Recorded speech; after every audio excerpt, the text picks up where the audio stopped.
Gothic Revival is an architectural movement that began in the late 1740s in England. Its popularity grew rapidly in the early 19th century, when increasingly serious and learned admirers of neo-Gothic styles sought to revive medieval Gothic architecture. In contrast to the neoclassical styles prevalent at the time, Gothic Revival draws features from the original Gothic style, including decorative patterns, finials, scalloping, lancet windows, hood mouldings, and label stops. Roots. The Gothic Revival movement emerged in 19th century England. Its roots were intertwined with deeply philosophical movements associated with the reawakening of High Church or Anglo-Catholic belief concerned by the growth of religious non-conformism. Ultimately, the Anglo-Catholicism tradition of religious belief and style became widespread for its intrinsic appeal in the third quarter of the 19th century. Gothic Revival architecture varied considerably in its faithfulness to both the ornamental style and principles of construction of its medieval original, sometimes amounting to little more than pointed window frames and a few touches of Gothic decoration on a building, otherwise on a wholly 19th century plan and using contemporary materials and construction methods. In parallel to the ascendancy of neo-Gothic styles in 19th century England, interest spread rapidly to the continent of Europe, in Australia, Sierra Leone, South Africa and to the Americas. Indeed, the number of Gothic Revival and Carpenter Gothic structures built in the 19th and 20th centuries may exceed the number of authentic Gothic structures that had been built previously. The Gothic Revival was paralleled and supported by medievalism, which had its roots in antiquarian concerns with survivals and curiosities. As industrialization progressed, a reaction against machine production and the appearance of factories also grew. Proponents of the picturesque such as Thomas Carlyle and Augustus Pugin took a critical view of industrial society and portrayed pre-industrial medieval society as a golden age. To Pugin, Gothic architecture was infused with the Christian values that had been supplanted by classicism and were being destroyed by industrialization. Gothic Revival also took on political connotations, with the rational and radical neoclassical style being seen as associated with republicanism and liberalism. The more spiritual and traditional Gothic Revival became associated with monarchism and conservatism, which was reflected by the choice of styles for the rebuilt government centres of the Parliament of the United Kingdom in London and Parliament Hill in Ottawa. In English literature, the architectural Gothic Revival and classical Romanticism gave rise to the Gothic novel genre, beginning with The Castle of Otranto by Horace Walpole, 4th Earl of Orford, and inspired a 19th-century genre of medieval poetry that stems from the pseudo-bardic poetry of Ossian. Poems such as Idylls of the King by Alfred Tennyson. 1st Baron Tennyson recast specifically modern themes in medieval settings of Arthurian romance. In German literature, the Gothic Revival also had a grounding in literary fashions. Survival and revival. Gothic architecture began at the Basilica of St. Denis near Paris, and the Cathedral of Sens in 1140 and ended with the last flourish in the early 16th century with buildings like Henry VII's Chapel at Westminster. However, Gothic architecture did not die out completely in the 16th century but instead lingered in ongoing cathedral building projects at Oxford and Cambridge universities, and in the construction of churches in increasingly isolated rural districts of England, France, Spain, Germany, and the Polish-Lithuanian Commonwealth. In Bologna, in 1646, the Baroque architect Carlo Rainaldi constructed Gothic vaults for the Basilica of San Petronio in Bologna, which had been under construction since 1390. There, the Gothic context of the structure overrode considerations of the current architectural mode. Guarino Guarini, a 17th-century Theatine monk active primarily in Turin, recognized the Gothic order as one of the primary systems of architecture and made use of it in his practice. Likewise, Gothic architecture survived in an urban setting during the later 17th century, as shown in Oxford and Cambridge, where some additions and repairs to Gothic buildings were considered to be more in keeping with the style of the original structures than contemporary Baroque. Sir Christopher Wren's Tom Tower for Christ Church, University of Oxford, and, later, Nicholas Hawksmoor's West Towers of Westminster Abbey, blur the boundaries between what is called Gothic Survival and the Gothic Revival. In the mid-18th century, with the rise of Romanticism, an increased interest and awareness of the Middle Ages among some influential connoisseurs created a more appreciative approach to selected medieval arts, beginning with church architecture, the two monuments of royal and noble personages, stained glass, and late Gothic illuminated manuscripts. Other Gothic arts, such as tapestries and metalwork, continued to be disregarded as barbaric and crude. However, sentimental and nationalist associations with historical figures were as strong in this early revival as purely aesthetic concerns. German Romanticists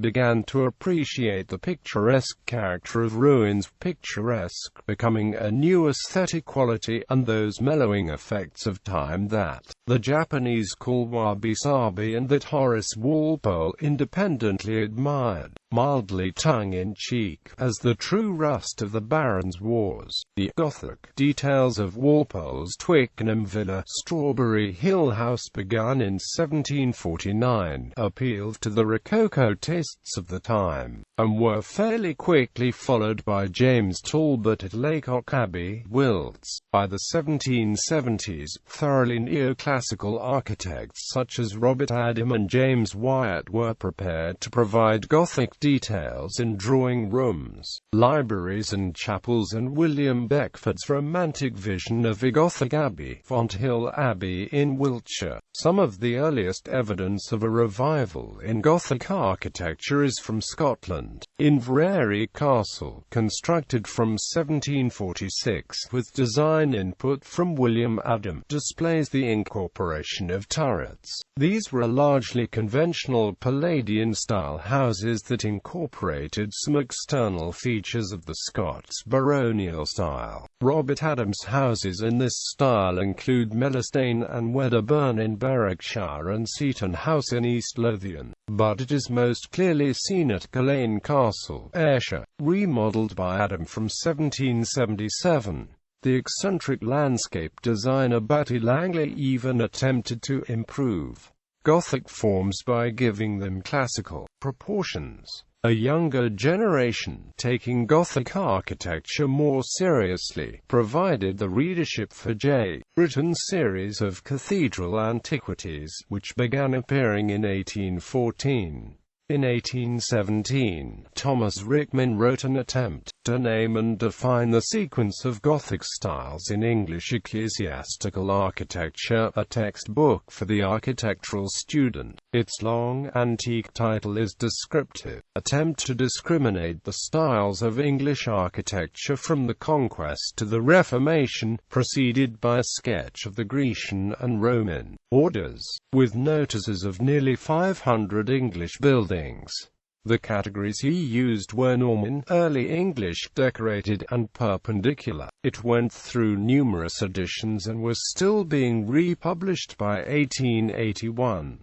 Throughout the 19th and early 20th century, Gothic Revival was used across Europe, throughout the British Empire, and in the United States for public buildings and homes for the people who could afford the style. But the most common use for Gothic Revival architecture was in the building of churches. Churches all over in the countries that were influenced by the Gothic Revival, small and large, whether isolated in small settlements or in the big city, there is at least one church done in Gothic Revival style. The largest and most famous Gothic cathedrals in the USA are St. Patrick's Cathedral in New York City and Washington National Cathedral on Mount St.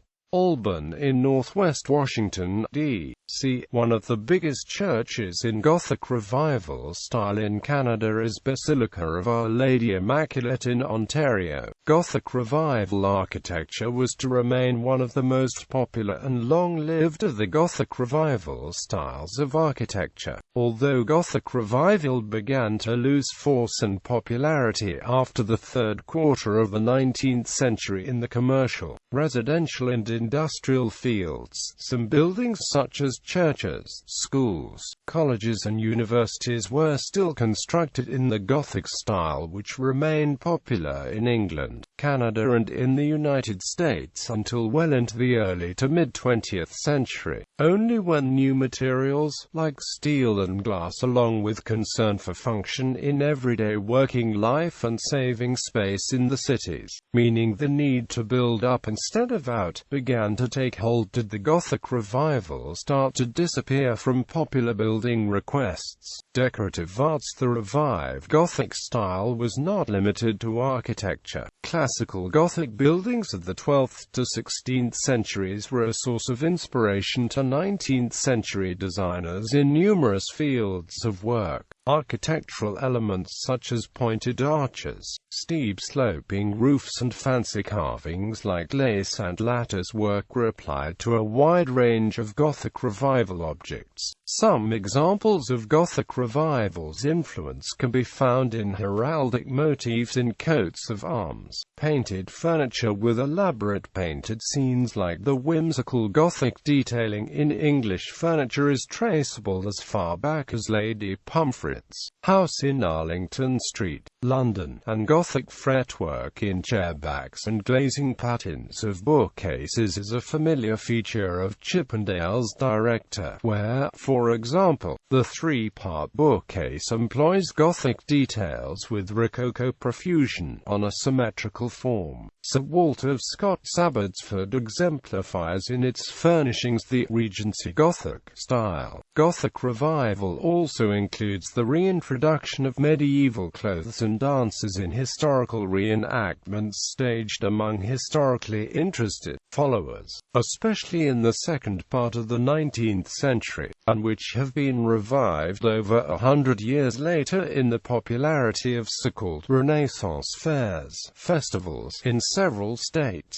Parties in medieval historical dress and entertainment were popular among the wealthy in the 1800s but has spread in the late 20th century to the well-educated middle class as well. By the mid-19th century, Gothic traceries and niches could be inexpensively recreated in wallpaper, and Gothic blind arcading could decorate a ceramic picture. The illustrated catalogue for the Great Exhibition of 1851 is replete with Gothic detail, from lace-making and carpet designs to heavy machinery. In 1847, 8,000 British crown coins were minted in proof condition with the design using an ornate reverse in keeping with the revived style. Considered by collectors to be particularly beautiful, they are known as Gothic Crowns.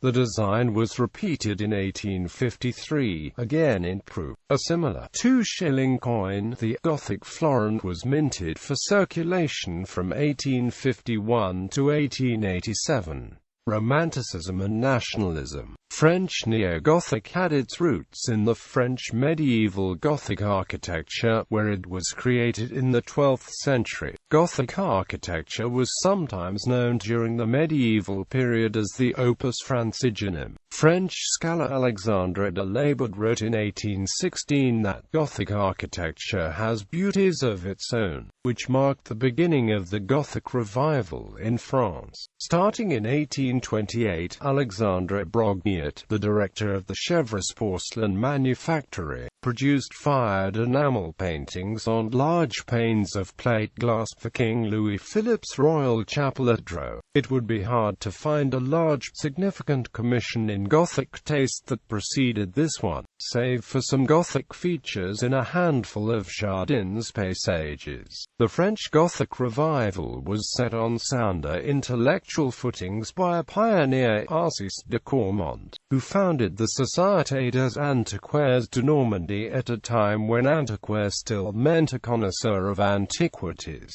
and who published his great work on architecture in French Normandy in 1830. The following year, Victor Hugo's historical romance novel Hunchback of Notre Dame appeared, in which the great Gothic Cathedral of Paris was at once a setting and a protagonist in a hugely popular work of fiction. Hugo intended his book to awaken a concern for the surviving Gothic architecture left in Europe, however, rather than to initiate a craze for neo-Gothic in contemporary life. In the same year that Notre Dame de Paris appeared, the new French restored Bourbon monarchy established an office in the Royal French government of Inspector General of Ancient Monuments, a post which was filled in 1833 by Prosper Mérimée, who became the secretary of a new commission des Monuments Historiques in 1837. This was the commission that instructed Eugène Viollet-le-Duc to report on the condition of the Abbey of Vézelay in 1840.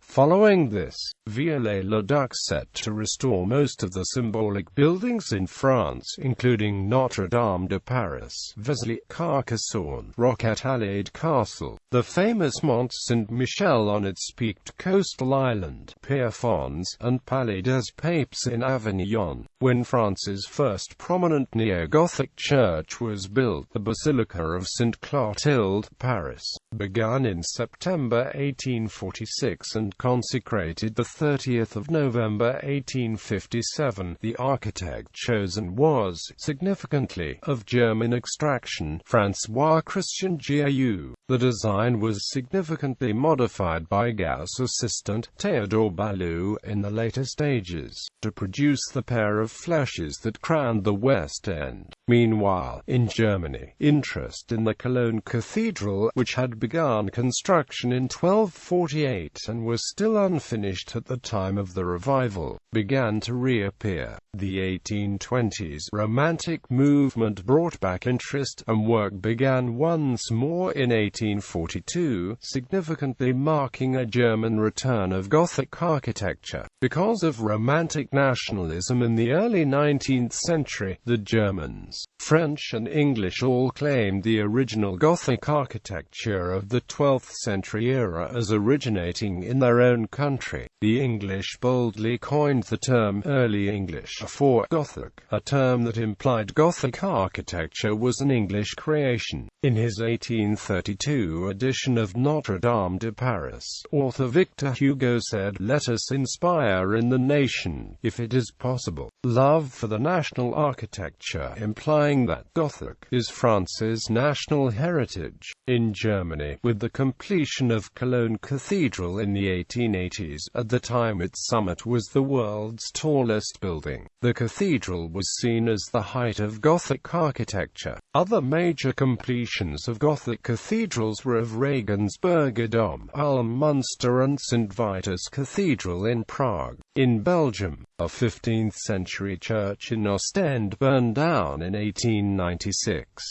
King Leopold II supported its replacement by a cathedral-like church after the style of the also neo-Gothic votive church in Vienna and Cologne Cathedral, the St. Peter's and St. Paul's Church in Mechelen, the largely unfinished building drawn in 1526 as the seat of the Great Council of the Netherlands, finally got built in the early 20th century strictly following Rombout II Keldermans's Brabantine Gothic design, and became the new north wing of the City Hall. In Florence, the Duomo's temporary facade erected for the Medici House of Lorraine nuptials in 1588–1589 was dismantled, and the west end of the cathedral stood bare again until 1864, when a competition was held to design a new facade suitable to Arnulfo di Cambio's original structure and the fine campanile next to it. This competition was won by Emilio de Fabris, and so work on his polychrome design and panels of mosaic was begun in 1876 and completed by 1887, creating the neo-Gothic western facade. In Indonesia, the Jakarta Cathedral was begun in 1891 and completed in 1901 by Dutch architect Antonius Dijkmans, while further north in the islands of the Philippines, the San Sebastian Church, designed by architects Gennaro Palacios and Gustave Eiffel and was consecrated in 1891 in the still Spanish colony in Scotland, while a similar Gothic style to that used further south in England was adopted by figures including Frederick Thomas Pilkington. In secular architecture, it was marked by the re-adoption of the Scots baronial style. Important for the adoption of the style in the early 19th century was Abbotsford House, the residence the novelist and poet Sir Walter Scott rebuilt for him from 1816. It became a model for the modern revival of the baronial style. Common features borrowed from 16th and 17th century houses included battlemented gateways, crow-stepped gables, pointed turrets and machicolations.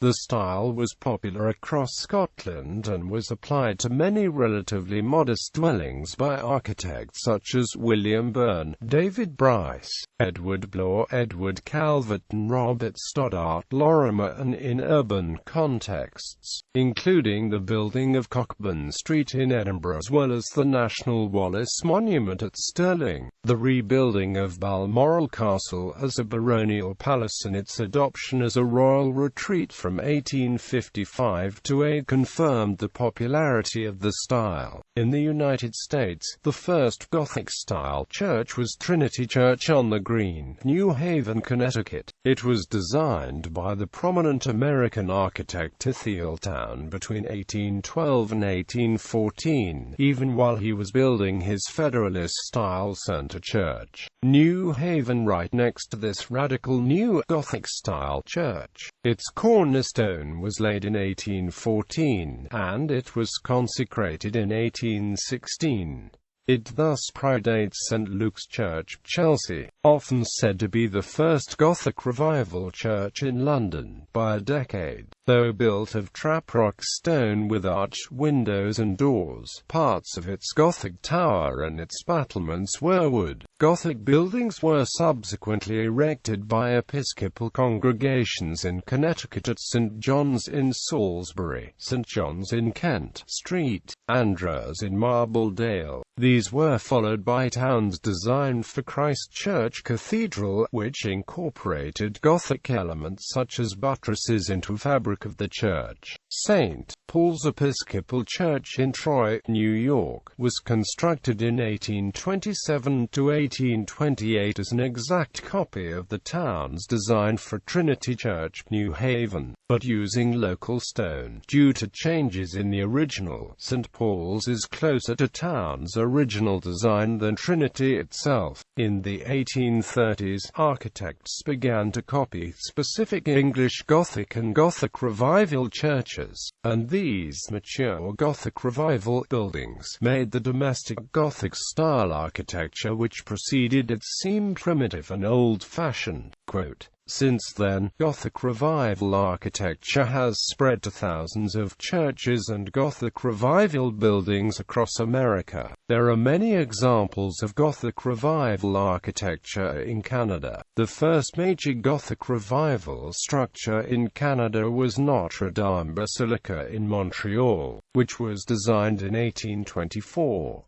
During the War of 1812, many homesteads along the St. Lawrence River were destroyed. Most of the homes were built in the Georgian style. After the destruction, they were rebuilt in the Gothic Revival or Jigsaw Gothic style. The capital city of Ottawa is full of Gothic Revival architecture. The Parliament Hill buildings, which was built in the last decades of the 19th century, was built in the Gothic Revival style, as were many other buildings in the city, and outlining areas show how popular the Gothic Revival movement had become. Other examples of Canadian Gothic Revival architecture are the Victoria Memorial Museum, the Royal Mint, and Connaught Building, all in Ottawa by David Hewitt.